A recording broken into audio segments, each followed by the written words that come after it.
Tie-dyeing is a fun activity that you could do with your friends or your family, or if you have anything that you'd like to spice up with some color.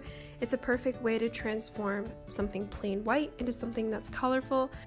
And in this video, you'll learn how to tie-dye a t-shirt, and I chose to use all blue colors for a nice cool tone color scheme. The things you will need to make your tie-dye shirt include a plain white t-shirt, plastic gloves to protect staining your hands, 5 to 10 rubber bands, tie-dye ink depending on how many colors you would like for your design, and a plastic cover to protect the surface you are working on.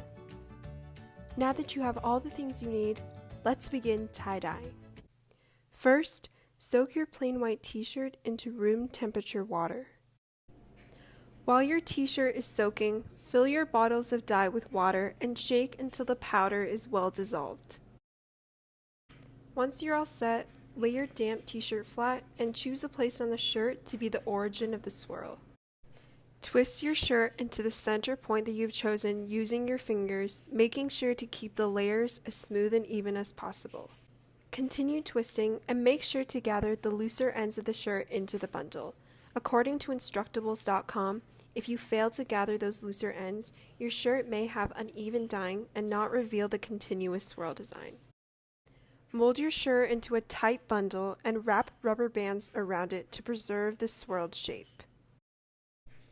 Repeat this step as necessary until the swirl stays as a whole bundle and becomes a star formation. If you find that there are looser pieces not making it into the swirl, tuck them into the rubber band and make the bundle as tight as possible. When I made tie-dye shirts back in high school with my color card, I would not be diligent in tucking in the sleeve ends and looser ends into the bundle, and the swirl design was not as neat as I liked. Now you are ready to tie-dye your shirt.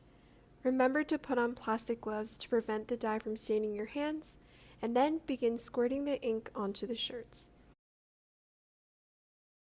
Each section of the rubber band should be a different color if you want the swirl to have layers and color variety. According to Tulips, which is the company of tie-dye I used in this video, make sure you separate the individual colors when dyeing, or they may appear muddy if they penetrate each other on the shirt. Continue using your rubber bands as a guideline for your color separation, and make sure you fill out all the white space on the surface layer of the bundle. Flip the bundle over and repeat the previous steps, covering the entire surface with dye.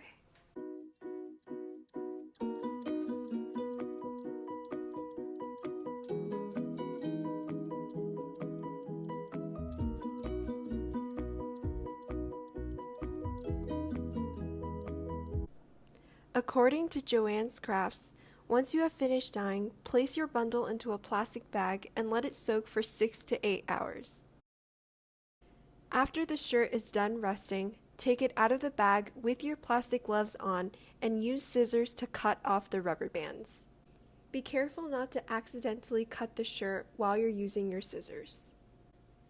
Loosen the shirt out of the bundle and place it into a washing machine to wash out the excess dyes. Dry your shirt and your tie-dye is all done and ready to wear.